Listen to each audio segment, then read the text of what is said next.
Welcome back to the podcast. I'm Mona Bolsi. This is episode 2 of our AI series. And last episode, we covered the fundamentals, what AI is, how it works. And today we're getting into the business side of things, how companies are actually implementing AI, what works, what's an expensive disaster, and how should business leaders be thinking about AI strategically.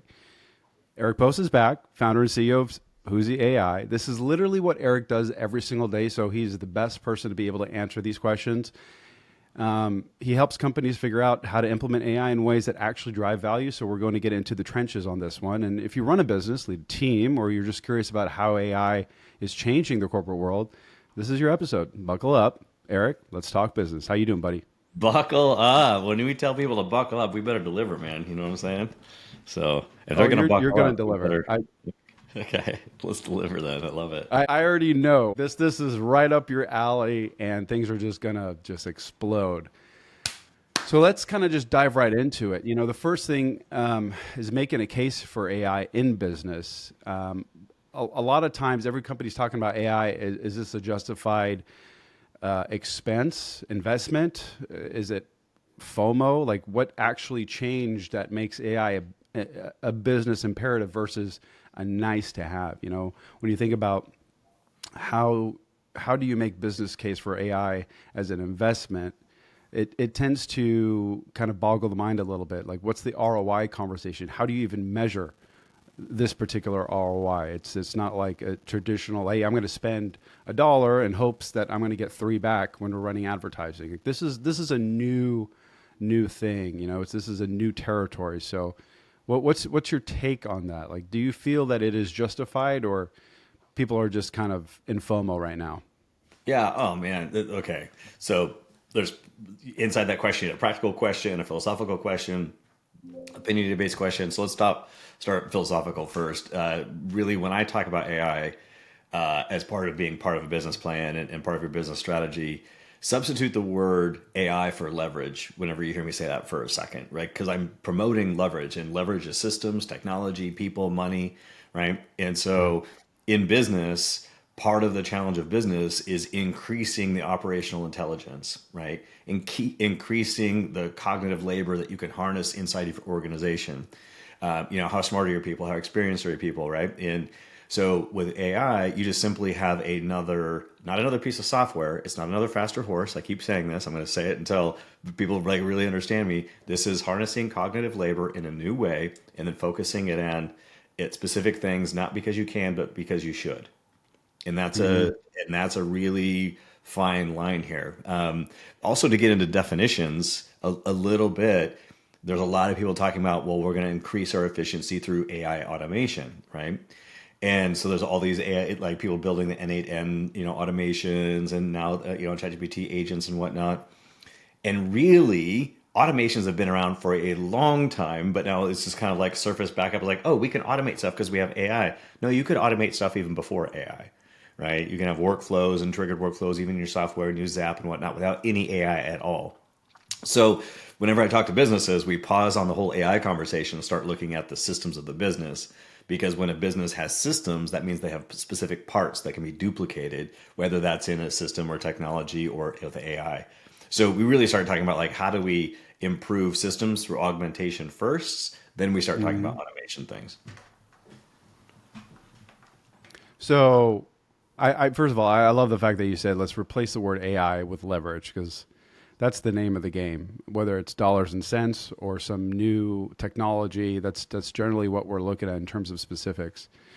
Do you think that there is a risk of waiting? Now, I'm kind of answering my own question here, considering the fact that this is a leverage that we could implement today, but there's also the other side of the token where people seem to And there's other fear. token. I like that you use token, by the way. So a coin, we're talking I, about AI. That was cute. I Yeah. I don't know appreciate if that was on purpose or it. not, but that was good. It was nice. I appreciate it. Try to make a pun from time to time, but so from that regard, you do have people that fear it. Very very similarly to when social media came out and small business owners were afraid. Like they didn't understand, spending hundreds, thousands of dollars, whatever, a month on something that they're already doing the traditional of it, which is print, traditional media, word of mouth. Is there a first mover advantage? or is it okay Oh, to be a fast follower? Let's do that. oh yeah. Let's I let's think I like that. Philosophically, I think it's important to have a standard kind of adoption bell curve, right? You have your early yeah. adopters, your early innovators. You go through the list all the way down through your late adopters. As you look through that sort of standard, adoption bell curve, that's a healthy thing, right? You need people that are willing to be Hmm. pioneers and test and iterate and whatnot. And you have people kind of falling in. That's fine. You don't have to be the testers. What do they say, man? Like, the pioneers, get slaughtered and the settlers get fat, right? Like, there's an Hmm. argument for that, to be clear. You can learn a lot from the people that went too early or tried things too early, and you can see their failures and their successes, right? Because both leaves clues, right? So if you're aware, you Yeah, can look for Facebook those wasn't the things. first, right? Absolutely, right? So I can make a case for that, but really what I'm seeing is that the first mover advantage is not necessarily just implementation, but these are the ones that are increasing their AI fluency, and they're also running all these sorts of Hmm. tests and experiments. They've created some sort of culture of experimentation, some sort of culture of being open to new and different ways of thinking about processes and hiring and the whole business, right? Serving your consumer, that's the first kind of mover advantage. So the mover advantage not necessarily is did I have an OCR integrated into my workflow and I could have AI read my documents or something like that. I'm not talking about that. I'm talking about the thought leadership part first and really like understanding what it is, who the players are, what are practical use cases, and then start to train your team to be able to understand how do we look for these opportunities and then what systems and what communication channels we have to start experimenting and building little things that can radically transform your business. So it's implementation to second, but the first mover advantage first is like increasing the AI fluency, getting your whole organization curious, and then fanning the flames of creativity and seeing what comes out of your people, right? Like if an organization's got a team, 5, 10, 20, 500, 5,000, 50,000 people, doesn't matter, then there's a lot of not like people in your team are vibe coding, they're messing around with different AI systems, they're like playing around on after hours, they're doing some reading, like really see what you can to collaborate with your people to find these really cool use cases inside of all these different parts of your business, inside these different departments. So long-winded answer, Bodie, that the implementation is second. So the first mover advantage I'm seeing as a real advantage is in that mindset, reorientation, curious, creative, sandbox playing, experimentation sort of vibe. Then we can move to implementation after that. That's fantastic. I appreciate that. It's a very thoughtful answer because I think most people would either say just jump in and be the first, raise your hand, get into it, or you're going to be left in the dust kind of scenario. I just appreciate you taking the time. Leading into my next question is, where do we begin? Should companies, that are like, hey, I'm raising my hand, need an AI strategy. Like, what's step one? Do I build? Do I buy? Do I partner? You know, how do you make that decision? Is it, I mean, obviously it's going to be case by case, but let's just say generally speaking, like what would your best choice be? Yeah, I think an organization, generally speaking, in today's world, would it be insane to do things too much in house solely? Unless you have a dedicated team with a big budget and this is all that they do like all day long, right? Because we talk to people that are really great engineers, been in the business a long time, PhD, computer, masters in computer science and all that stuff. It doesn't necessarily mean that they know how to solve problems using AI. They know how to code, they can, Right. get you an endpoint and like integrate an API and all those sorts of things. That is not what we're talking about. We don't need more chatbots in the world, right? We don't need more Hmm. just like, access to be able to chat with your documentation or whatever, or schedule things on a calendar, right? Those are not the things that most companies just need. As a matter of fact, we're seeing that most companies, when they do things like that, they start buying tools unless they've done the part that we were talking about earlier first, like prepare your organization for an AI, Hmm. culture, then it's just wasting money and wasting time, and you're not going to get adoption. As a matter of fact, they're going to waste a lot of time, like, and get poor results out of AI, unless you've increased their ability to understand how to prompt or put systems in place where the systems that you build do the heavy lifting of prompting for them, or you figured out that you don't need more chatbots and you actually get an AI that inverts the relationship and starts prompting your human beings with opportunities signals, concepts, things to follow up on, tasks and whatnot, then you're starting to get really leverage out of AI systems. But unless you do the part where you get your culture ready, that's just you're expecting too much out of people to know what to ask, how to ask it, when to ask it, and for what reason, right? So again, I'm going to start like giving these really long-winded answers. I want people to kind of follow the train of thought a little bit here when we're talking about something as difficult as like where do I begin, right? The question of where do I begin. So let's dive into that. Like let's talk about a where do I begin example. Do you want to have a specific use case in mind, Mo, or a specific example of the type of business that we want to talk Yeah, about? yeah. Real quick, I just want to not pivot, but just slight mention here. You said, about really getting the culture in place, and I think the biggest factor in terms of culture, especially with employees that are bringing on, I think the generality is that the fear or them being scared of being replaced, like AI is going to take my job. So I do want to just kind of put that as an aside as we're answering this question. But in terms of a use case, like, okay, a startup versus an enterprise company versus a solopreneur or, someone just getting started, right? So small budget. So like small budget, potentially outside money, and then definitely an established business. Those would be the three use cases that I can think of. Let's talk. I actually think that what you were talking about earlier with the trust thing is a big deal in the More culture. important. So Yeah. Okay. every single organization's got a couple of gaps. There's one of the gap is a trust gap. Okay.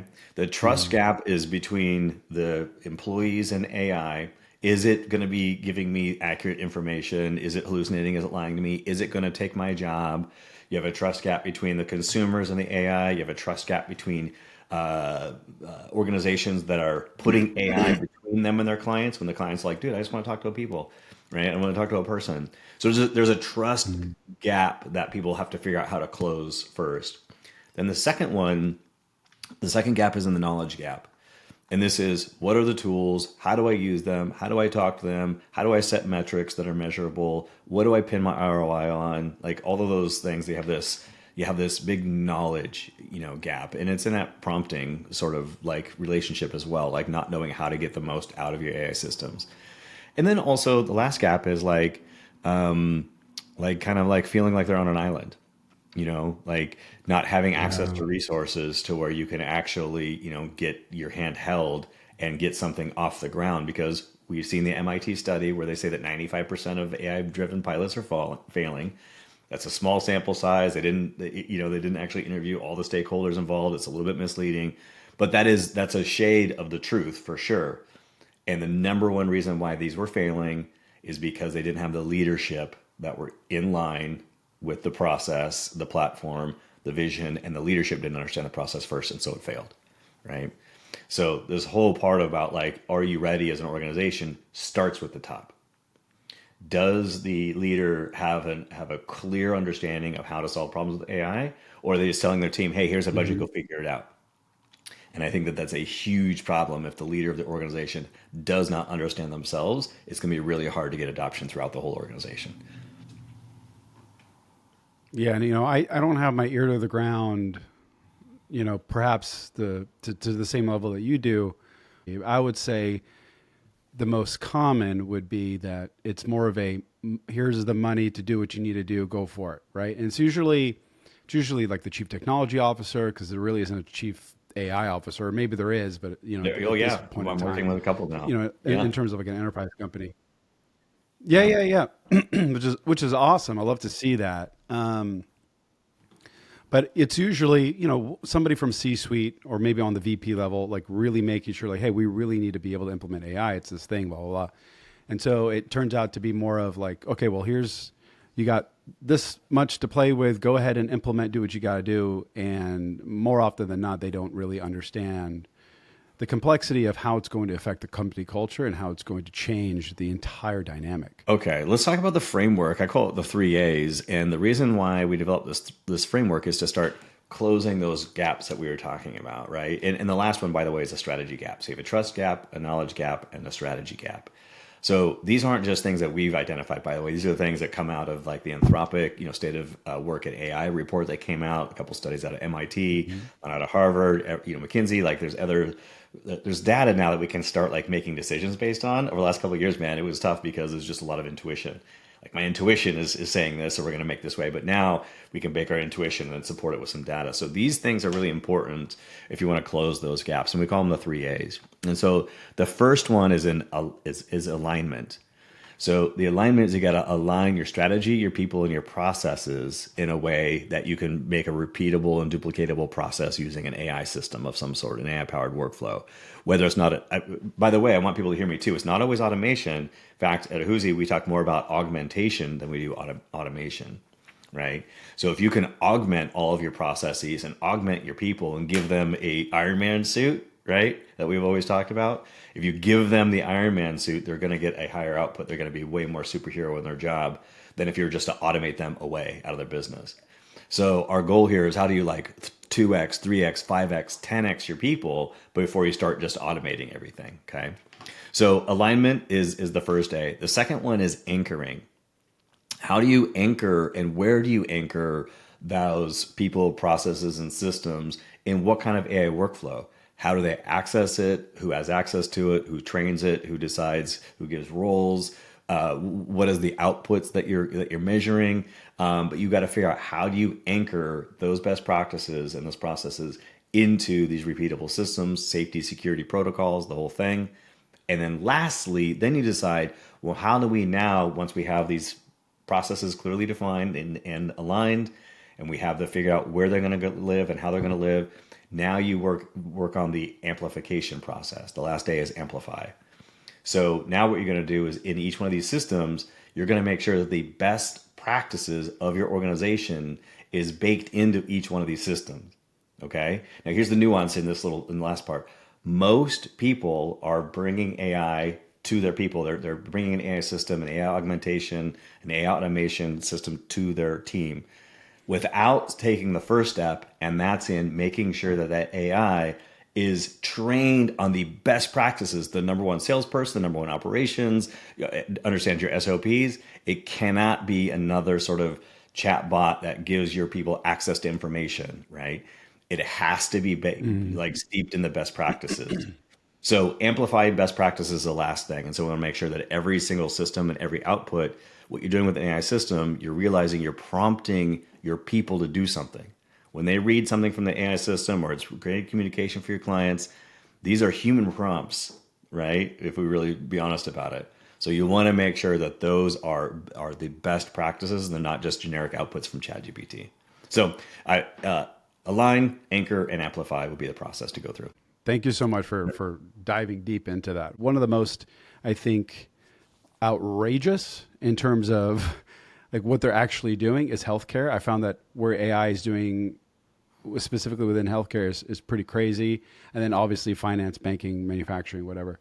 So across all like professional services, there is a perspective that I specifically want from you, which is really the Huzi perspective. What industry specifically, A, are you serving with Huzi? And then what problems are you solving? So right now in real estate, is obviously a big portion of where our customers are because first of all, I know that space. It's been 20 years plus in this space and I know to speak the language. And I think that's an industry, an honorable industry that needs a lot of improvement. And I think apathy and mediocrity have really crushed that industry for a long time.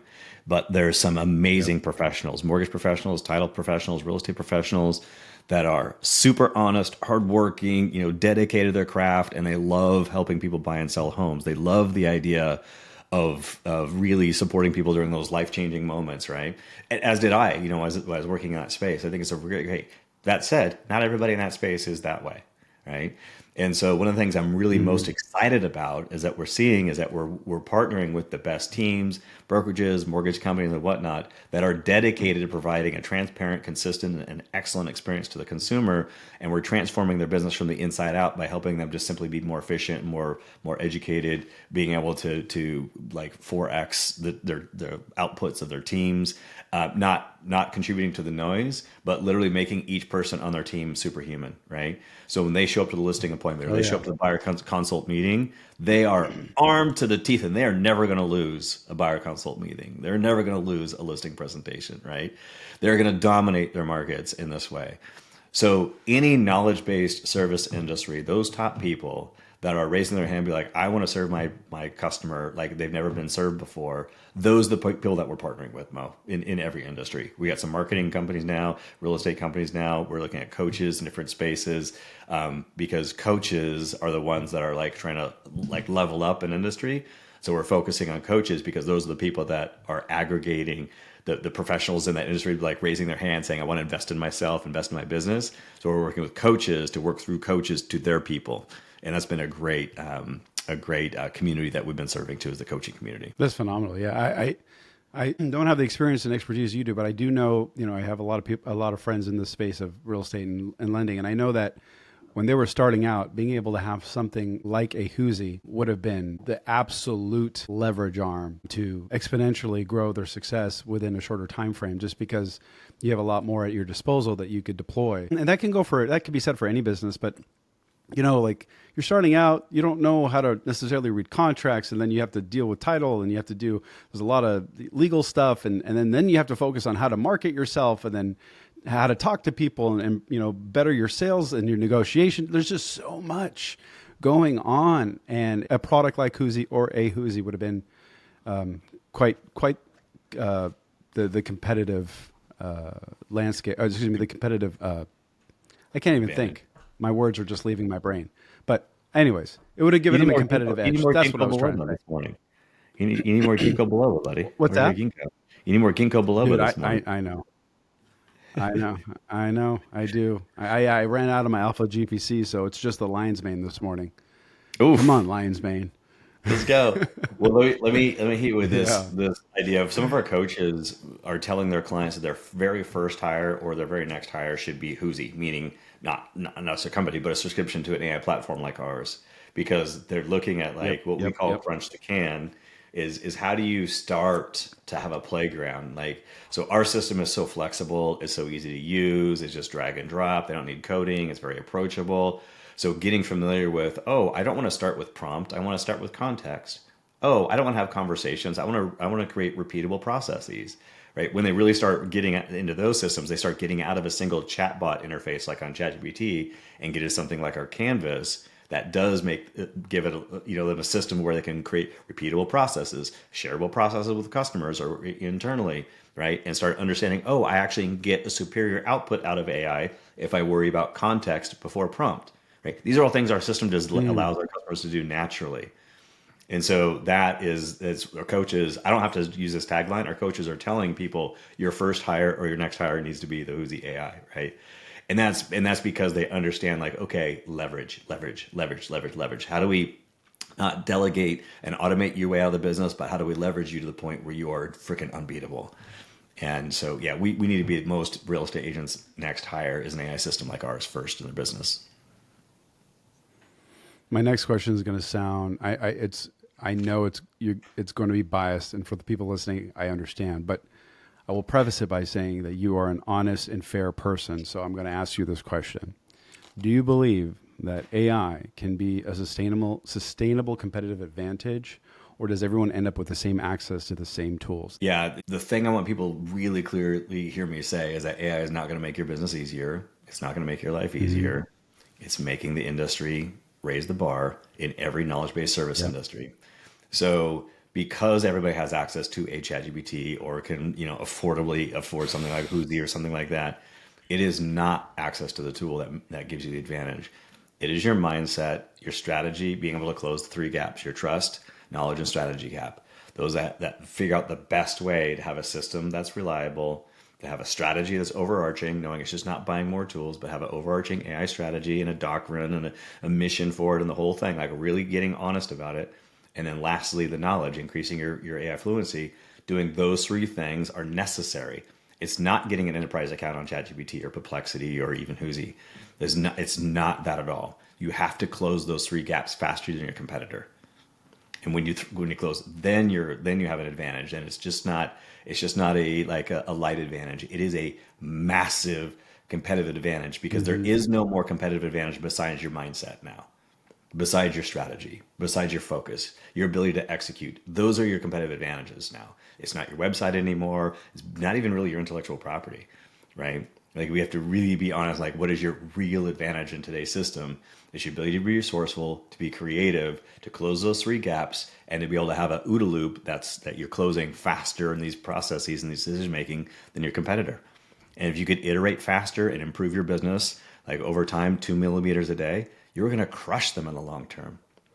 So also maybe just to lower like stress, if there's somebody like overwhelmed by AI or whatever else, I would not think of this whole thing as like, oh, I need to go out and redo my whole systems and redo everything. It's small little changes over time, 2 millimeters each day, right? Just small little changes each day. And then at the end of the week, you've made some progress. At the end of the month, you've made a lot of progress. At the end of the quarter, you made a lot of progress, right? Small little changes, testing, trying different models, seeing how it works, trying a little workflow, getting feedback from your team, getting feedback from your customers, but doing these things constantly. And all of a sudden you'll look back a year from now and be like, oh my God, I've really changed it. Is those that try and make this huge plan and do this revamp of everything. It takes a year to do it and they roll it out and it's a flop because they didn't like test along the way, right? They didn't iterate along the way. So just make sure I want people to think of it could be a very gradual, like crawl, walk, run approach to your AI implementation in your business. Thank you, man. Thank you. I want to ask you a really tough question. From my lens, it seems like a very tough question, but it might be an easy one for you. Do you think, based on the trajectory of where everything is headed, do you see AI native companies disrupt incumbents, or do you believe that these incumbents will adapt? Do you believe that companies like Huzi and Perplexity are just going to continually adapt in order to not only set the standard, but try to rise above it and create ultimately a new standard or a new column, if you will, Oh, I hope in so, the man. Like aspects? any entrepreneur out there, any startup, anybody working from your freaking garage or your bedroom or your Starbucks coffee shop or Hmm. whatever, you have every ability to disrupt the big guys right now. I'm actually in conversations with companies where I'm competing against Google and OpenAI right now. Right, like me, this little company, Huzi, out of this bedroom. I'm in an Airbnb right now because we had a house fire, so I'm not even in my house. I'm in this Airbnb office competing with these mega companies for these big accounts because you can, right? Because now Hmm. the playing field has never been more level ever in every industry for anybody to take market share and to unseat your competitor and to unseat the incumbents in the space.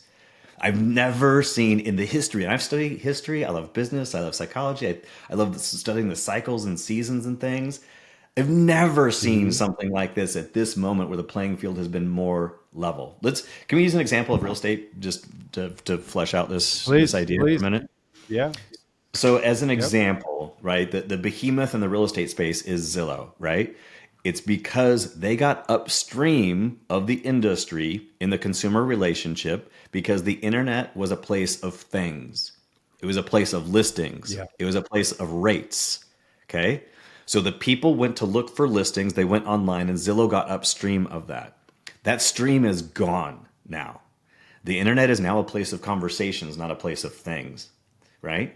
So Zillow has to like compete to be part of the conversation that ChatGPT is having with their customers, that Google is having with their customers, and Gemini, that Grok is having with their customers. They have to inject themselves in the conversation. So you just saw a few weeks ago, they did an integration with ChatGPT, Zillow did, because they are recognizing that really what Zillow.com is going to quickly become is a back end.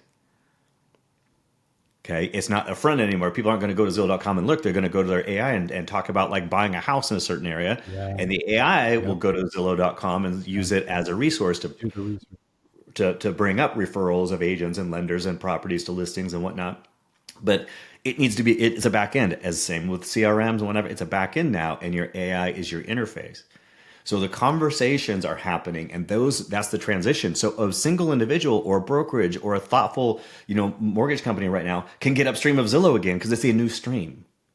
So that's what I mean by it's a new like level playing field here that you can get upstream now of these incumbents like a Zillow or Homes.com or something like that because you can learn how to become a part of the new conversation in the new internet. You don't have to worry about competing of an internet of things anymore.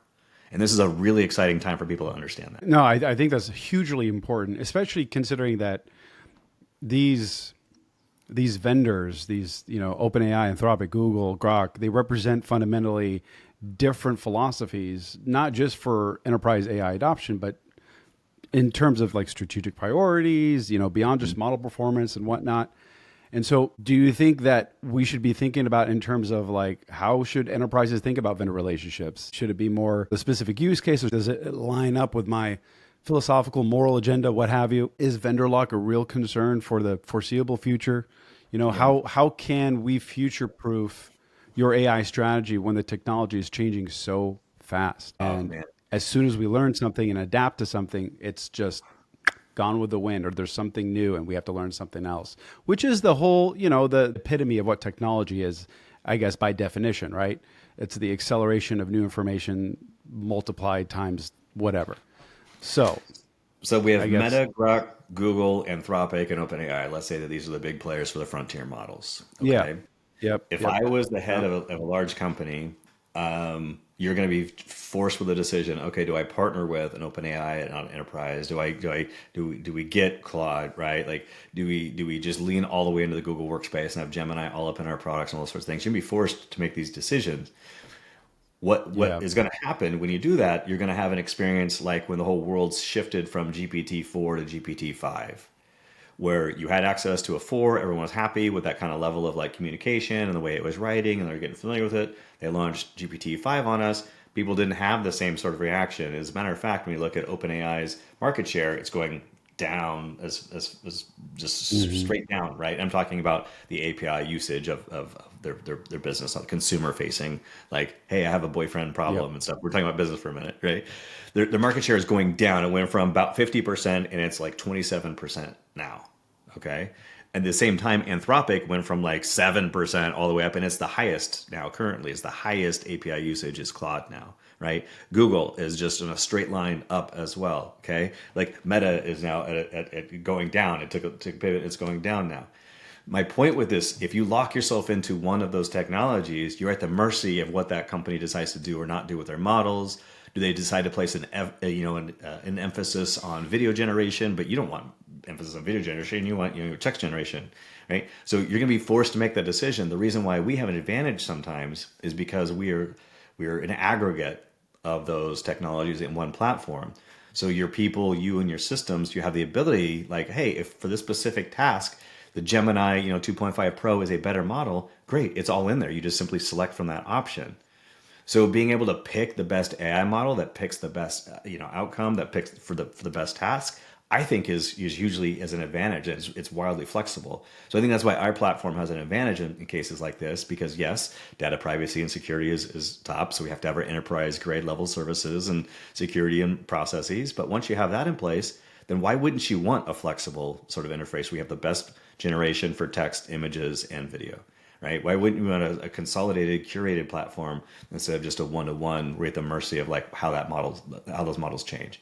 So, Mo, does that make sense? I just want to be clear. Like, Yeah. I was actually reading, I made a little cliff note, AI News, which is, I think, is artificialintelligencenews.com and Luna.com. They were talking about how 92% of large enterprise companies right now are operating in multi-cloud environments, not just specifically for redundancies, but to be able to harness the best of the breed, right? The best of the best capabilities across the board, which is essentially what you're building, what you've built, and it's kind of answering that question, which is I don't see just a one size fits all type of scenario, because that doesn't really make any sense. I mean, we live in a world where we, we order things on Amazon, but also go to Costco, and then specific things we yeah, like to get from different groceries. You know what I mean? So it's like yeah, it doesn't make sense, right? Why is there this rise in concern over like vendor lock? Because I keep reading and hearing about this like vendor lock. Like, oh, you're going to get locked into a specific, particular vendor, and you're going to be,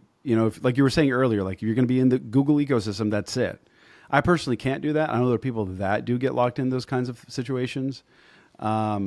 But at the same time, like then you tend to be a little bit more rigid in your thinking, and that's not really great for a CEO. It's not really great for a founder, startup, whatever. So then you have two choices. You could either build your own AI using those APIs, partner with someone that's already done it really, really well, or just use a generic tool and just subscribe to all of them. That's kind of like Yeah. where I see things. Yeah. And that's what Yeah. people did. Like the tech stack bloat is a real thing. And like employees don't want another username and password. And, and people don't either. And Hmm.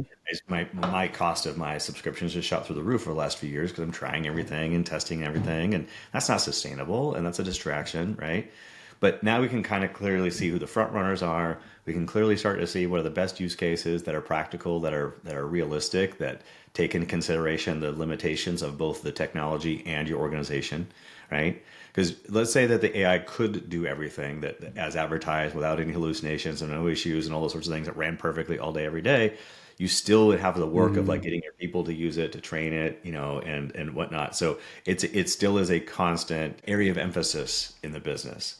The payoff, though, is worth it, right? The payoff, if you close the strategy, trust, and the knowledge gap, then it's worth it. If your strategy is, I'm going to buy a bunch of tools, tell my people to go figure it out, it's obviously not the right strategy. So we have to go through a thoughtful process to align, anchor, and amplify. You have to make sure that your culture is ready, and then you're going to have a hard time being beat, right? Because you have a culture that is willing to think new, think differently, be excited, get creative, be resourceful. Then you've got a culture that's a winning culture. Thank you. Last question on culture and team. I've been really wanting to know this. Everybody right now is searching and screaming for some talented individual, that is an expert, quote unquote, expert in AI. Do you believe do you believe that that specific role is scarce? Is it hard to fill? Have you seen, a rise in particular applications with that specific role as a job description, or maybe that's just something that is self-taught, self-learned, whatever? And I also know that there's a lot of misalignment or maybe a little bit of delusion from people actually thinking they're experts in that field and they have this thing, but really, so I don't know. I'm hearing both sides. Do you think that AI talent is scarce? Yes or no? Well, the people that claim to be AI experts is not scarce. So without like doing a whole rabbit hole about what's going on in society and social media and people wanting to make a quick buck and all that kind of stuff, let's talk about what Yeah. expertise means. So Yep. almost anybody now can figure out how to, what's an API and how to make a chat bot and how to RAG, information. Like those things are not a high level, gated behind some expensive paywall and only a certain number of people know how to do these things. Expertise for me, if you're going to work with an AI expert, they have to have not just the understanding of the technology, but they have to have a deep understanding of your industry, right? And I also believe they Okay. have to have a deep understanding of people because what we're talking about here again is not another piece of software. It's like another person in the room. It's another collaborator in the room. These AI systems, your people are going to be collaborating with the things that you build and systems that you build, not delegating to. And so, you have to have a person and expertise or a company like Huzi that has not only AI expertise, but has people and human nature expertise, and then also has industry expertise. Because if you hire an expert to come in and they are, if you need something's wrong with your heart and you go to a generalist, you're going to miss a lot of expertise that's needed to diagnose properly something on your heart, right? So that sort of expertise that we are easy to understand in like finance and health and whatnot, and even mechanic. Like if I have a BMW, I go to a European or a BMW specialist for a mechanic, right? It's that same thing, but yet there's too many AI generalists. Like, yes, I know how to make a RAG system. I know how to do an automation for you, but they're not necessarily picking the best areas of maximization, and they're not necessarily understanding when I design a system for an industry, it needs to be designed for this specific set of nuances that I would only understand if I had been a practical practitioner in that space. So can I give you one more example, Mo? Please, please. Yeah. Okay. So an example, because we talk about real estate today, I'm going to use another example. So most people that are like developing workflows in the real estate space, let's say it's in the transaction management space. They're building an AI powered transaction manager assistant in their brokerage or their real estate team or whatever. Most people are thinking about it, well, we need to manage the transaction, so we need to manage the paperwork. And so they train and they build a system to manage the workflow. But if you really understand that space, if you've worked in that space for more than 20 years, like I have and my whole team has, you'd understand that the paperwork is a result of communication. You don't manage paperwork, you manage communication. And when you manage communication properly, then the paperwork magically happens, right? It's an outcome of good communication. But people are designing systems to manage paperwork, and that's why they're getting it wrong. And that's why they're clunky and clumsy, and there's too many clicks, and it's not really moving the needle. But if you manage the communication between all people, then the paperwork comes, and that's how like we would approach building a TC as example. In fact, we are, right? Because you understand that that's an industry nuance. That if you just talk to an AI expert, they go, "Oh yeah, I can build you an AI, transaction management copilot," but they would be maximizing the effectiveness of the platform for the entirely wrong thing, and that's paperwork, not conversations. Okay. So that's one, like if people in the real estate industry will probably click if they hear that, they'll understand that. If you're not in the industry, you wouldn't know that. But that's what I'm talking about. That level of nuance radically transforms the systems that you build, how you build them, who you build them for, and then what you maximize towards. God, there's just so much good information, man. Thank you. My gosh. I hope that was a clip that I you can use. Yeah, yeah, no, totally. Yeah, it's just such a good chunk of information that is multifaceted. So you might have to listen to it a couple times, but it's yeah, very important. Leading to kind of my next question. So in terms of ethics and governance, what are the actual risks that companies face with AI, like regulatory, reputational, operational? What your personal experiences lost me? No, no, I'm super glad that you asked this question, and this is also an industry nuanced question because a lot of what we talk about in a knowledge based service industry is regulated by licensing and compliance and whatnot. And so, if I was the leader, of a mortgage entity, let's say, yeah, compliance issues would definitely be high in my mind. If I was a leader in a real estate, brokerage organization or team leader, fair housing would be on the top of my mind, right? I would understand that. Mm-hmm. That said, you can do some things that are very strategic in the implementation that help mitigate this risk. First of all, again, going back to my idea, you go for augmentation over automation, which means you have human in the loop in your systems. You have people that are checking on and working with and collaborating with the AI systems to do things. Maybe you didn't take an hour task and just give it to AI and it's just a one-shot prompt and done, but maybe you took an hour task and now it's 10 minutes, but you're able to collaborate with the AI and the humans in the loop all the way, so you know that the output's good, you know that it's in compliance, you know that you're meeting fair housing requirements and all those sorts of things, right? So focus on the augmentation. That said, you can't play defense all the way to success. You have to have some offense too. So you have to be willing to take some of those risks that might feel uncomfortable at times, as long as you've been diligent with picking the right AI partner to help you like mitigate those risks, identify those risks. Your systems are in place to help provide guardrails to your AI systems and whatnot. And then your training is in place, so you make sure that your users have some agency in the output or have some agency in the workflow, and the users understand how to use it, what's happening, what to do if it goes wrong, how to report it, a feedback loop so you can continue to train and improve your model. Right. As long as you're thinking about it that way, then the risks that are very real start to get much lower than the potential gain. Right. So I'm not saying that you set those aside and don't worry about those, but if you're thoughtful and if you understand the potential pitfalls, then yeah, you can mitigate those down to a very acceptable sort of risk tolerance level. Never to zero, but business is not about solving a problem; it's about upgrading your problems. Right. So your problem of like not having leverage is a bigger problem than figuring out how to like make sure that you have a safe, compliant, AI system where you're talking about ethics and meeting your regulatory requirements. And most importantly, you're meeting the expectations of your customer. Right. So at the end Yeah. of the day, When sorry, no, go please, ahead. I want to hear your question. I was just gonna say, like, I guess in that instance, like, when would it be appropriate to disclose that AI is involved in a decision, interaction, whatever? Like, with your, I mean, obviously within the team is one thing, but like with your clients, with your customers, with your employees, what have you?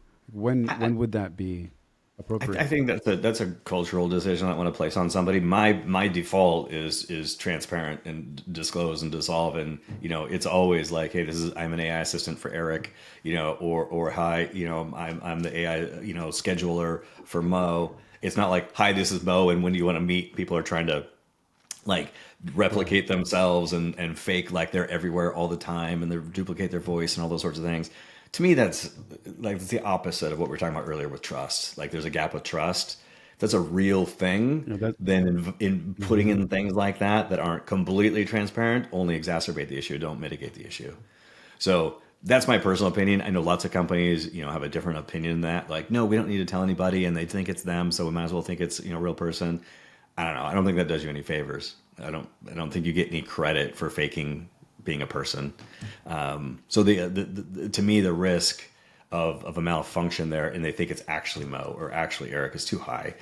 I think disclosing all the time when an AI is involving, in part of the conversation with your employees or customers is the right way to go. Hey, listen, I agree. I think there's already this stigma around deception with AI. So like, I feel like the best thing that you can do is to be as absolutely transparent as you possibly can to mitigate any kind of nuance, altercations, question marks, so on and so forth. You know what I mean? That's just my And, two and, cents and, at and least. So at the end of the I day, completely agree with you. at the end of the day, customers don't want more AI; they want more you. They want what you represent. So if you represent professionalism or promptness or a certain expertise, they want more of that through you. And so use the AI to give them more of you, right? Not more automation, not more. You don't get paid more to automate your business. You get paid more when you provide a better consumer experience, when you have a better product, right? When you can get back to your customers faster, when you can, turn out a quote faster to them, right? When you can close a deal faster, when you can provide the necessary information to make a buying decision faster, right? When you respond to your leads faster, right? Like there's definitely like a reason to focus on the customer because that's who pays all of our bills. And a lot of companies and individuals are focusing on themselves and their processes internally. Let's radically transform the experience for the customer, and you radically transform your value, and then you radically outcompete your competitor. I think that's such a valid point because I'm seeing, I mean, we're all seeing this, a rise, an absolute exponential rise of products being released with AI, right? Where they fall, they rise and they fall, what have you. But the biggest factor is that they're not focusing on the customer experience. They're not focusing on bettering their product. They're focusing on scale. How can we scale this as much as possible so that we can get, X consumers, X customers, X sales, what have you. Whereas I think if they focus on really bettering the product and the customer experience for the end consumer, it would it would solve their problem of scale. But anyways, Yeah, scale comes as an outcome of getting that right? Like that's the yeah, outcome of for it, and sure. that's the natural. That's the least costly way of getting an outcome is for that to naturally happen as a result of doing an amazing job. You have to spend less money on ads, spend less money on marketing, right? So having just a fantastic product or service that's worth being talked about, both in chatbots with chatbots and also one to one with customer to customer. And there's some really solid strategies as people are starting to understand, how do you maximize your online presence and how do you maximize your kind of new way of looking at SEO to be part of that conversation, right? And what I also think businesses should be thinking about is that if they were in a chatbot situation, they're talking to ChatGPT and ChatGPT refers your company, and then that person then goes to your social media, and tries to check you out. But on social media now, you've decided that you wanted to AI automate everything. So it's just AI avatars and, like ChatGPT memes that it's been making or whatever. And it's not a person that's there, like with a smiling face, like ready to solve problems and give information and book appointments and whatnot. I think you're missing the point of social media, right? Mm-hmm. So go lean into this like humanity, like renaissance for your social media channel. Be more human there and using AI in other parts of the business, but not on social media as much. That would be my suggestion. Which is the exact opposite of what Meta's doing. They're putting in more, especially with Instagram. They're putting in more AI into right now their newest updated stories, so that you could literally modify and generate a prompt and modify an image or video and be able to. Which I understand, like it has its application, but yes. So with such an exorbitant amount of AI flooding all social media platforms, you're absolutely right. I think you should really focus on and go the opposite direction, focus on the more human side of things. Every social media platform should be maximizing their platform for the AI influencer because they're going to save a lot of revenue by not having to pay influencers anymore. So I'm not talking. I haven't True. talked about a single business or like I don't serve. We don't serve influencers, right? As an industry, it's a huge Right, right. industry. People make a lot of money doing it. That's not what we're doing because I think that's actually a dead industry now. Okay. So I'm talking about a small business owner or a medium business owner or a large Yeah. business owner that they have a product and a service outside of just being an influencer, that's how they use social media and stay away from the temptation to do what the social media platforms are doing by giving these AI tools because that's good for the AI platform and that's good for the social media platform, not your business. Okay, because they're trying to like dislodge the influencer monetization pyramid that's been constructed over the last 10 years. Yeah, they ruined the term influencer for me. When I used to think of an influencer, I would think like some high position of state, like an ambassador of some kind, like a real ambassador, not an ambassador of a product, you know, like the government, the United States, Right, right, right, right, right, right, right. Yeah, yeah, England, yeah, yeah, what yeah. have you. So it's just like, what's going on, people? Come on. Just sour taste Yeah. in my mouth. All right. Last thing. Are you ready for a rapid fire section? And I'll get you out of here as soon as Let's do a possible. rapid fire and get out of here. Yeah, let's do it. All right. All right, cool. So, all right, rapid fire. Number one, biggest business mistake with AI that you have seen, whether you're a personal or somebody else's. Right to automation instead of augmentation. The companies that went right to automation early are actually like, oh no, we shouldn't have fired a customer service. We're going to hire those back. Oh no, we shouldn't have put this customer service bot in Mm-hmm. place of our customer service rep. We need to hire them. Like they're finding out that their customers and the AI systems they put in place weren't proper and they weren't pointed at the right problem. Is an example like I gave with the transaction management example. They pointed at the paperwork, not the communication. So having to redo the systems, right? So I think that it's simply a result of like buying tools instead of trying to have an overarching strategy. And it just takes a little bit more thought. It takes an extra few weeks Right. to really Right. get through that in many cases.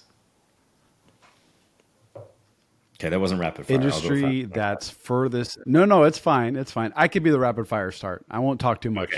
All right, I'll be rapid Industry fire. that's the furthest ahead. All right. What do you think the industry that's furthest ahead in AI adoption right now? Coding, engineering, the software engineering. Really? Yeah, yeah, yeah. And that's why we're actually seeing the Anthropic, market share really like take off because they Lab understood to coding? maximize their models towards coding. And so, we're really seeing like the vibe coding applications, internal coding applications. Every coder on the planet, is using Claude Code, it feels like, right? So, Mm-hmm. that is an industry that is absolutely seeing the highest rate of adoption because the engineers are now starting to see how to put it right in the workflows as developing products, right? Faster, 10x faster. So I think coding and engineering is my answer, bud. Okay. What do you think is the industry that's furthest behind but shouldn't be? There's a twist. Furthest Education, behind but shouldn't be. education, education, Ooh. Yep. education, Yep. straight Yep. up, Yep. Yep. But that kind of falls across the board in almost all things. straight up You know, education. education Yeah. tends to be the first. Yeah. We're talking about, and like we talk about the institution of education, right? So you have institutionalized learning, which means Mm-hmm. buckets of learning, like sixth grade, right? You have one system of, Yep. of teaching sixth grade. With AI, we should have like if there's 40 million students in elementary school. I don't know the numbers, so I'm just making up a number. Then with AI, you can almost have 40 million unique lesson plans today, right? Instead of this Mm-hmm. institutionalized learning. So we'd be able to meet every student where they're at. It was a beautiful world, right? So the ones God, that that would really be need amazing. help, more help, should get more help. The ones that can advance faster should be able to advance faster, right? But this institutionalized learning and stuff is an archaic system that I think should be disrupted. And I think they can do it because even public schools, I know this hands on, they're handing out tablets with keyboards and all this tech and all this stuff for these kids, these middle school students, these elementary school students, and yet it's such an easy implementation. So I don't think it's an issue of funding. I think it's an issue of literal educating the educators or the institutionalized version of education.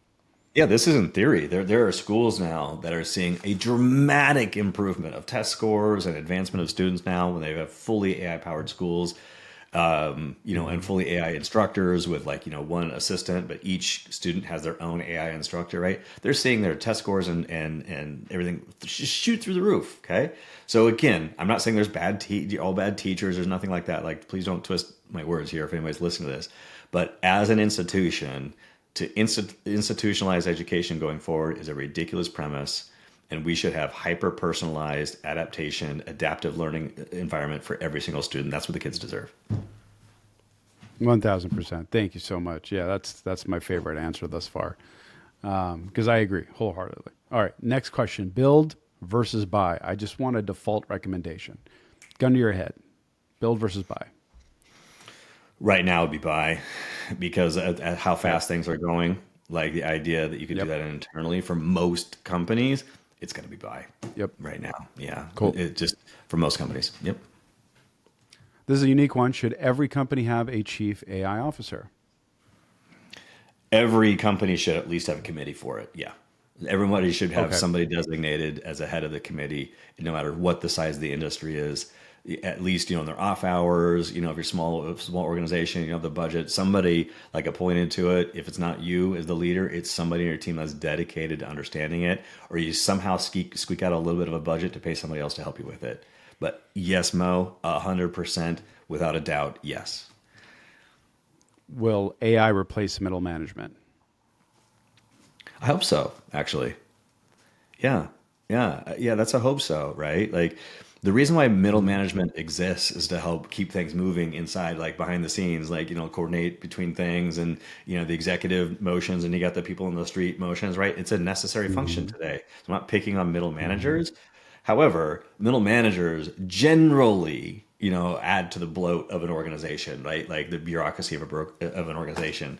So if you can now make this part of your org chart and this part of your org chart much more effective and have much more clear ties to objectives and measuring and managing and results and whatnot, then you don't need that bureaucracy layer as much. So yeah, I hope so, for the sake of the organization, not for middle managers, but for the sake of organizations. Yeah.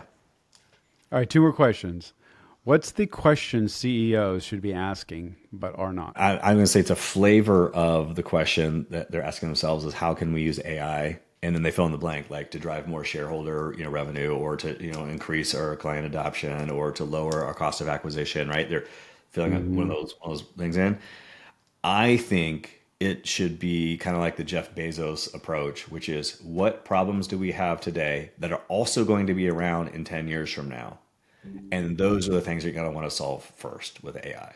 Because now you're That's not chasing the thing. You're not chasing the technology. You're not saying, I have this technology. What can I do with it?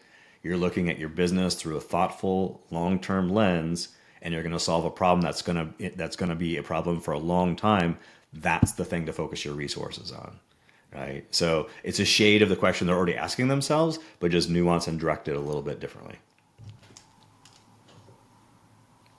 fantastic. Last question. If there's one thing business leaders should take away from this conversation, what is it? Is that the playing field's level? That the opportunity is there for anybody who seizes it. Any organization that seizes it, it doesn't matter the size of your organization. Every single organization's place where they at in their market share is a very temporary situation currently. It could be taken away or added to like this now faster than ever before, right? Like you can have an exponential uptick and an exponential decrease now. So the speed of change is something that's important. And I think that that's an optimistic viewpoint. So lean in like, oh, if it's a level playing field, now I can just simply be smarter, more tactfully, more caring, more thoughtful, more comprehensive in my thinking than my competitor, and I will win, right? And if you have that level of commitment, then you're going to have that Oh, level of yeah. success, period. Dang. Eric, man, thank you so much. This has been absolutely incredible, incredibly powerful, and so much knowledge, very specific. Everybody that's been tuning in, we're so excited that you guys decided to spend this hour and a half with us. Please tune in for our next episode as we talk about AI creativity, one of my favorite subjects, art, writing, design, and content in terms of artificial intelligence. How can that be applied to you and your business? Thank you, Eric, so much for being on the show yet again, and we're excited to have you next episode. See you soon.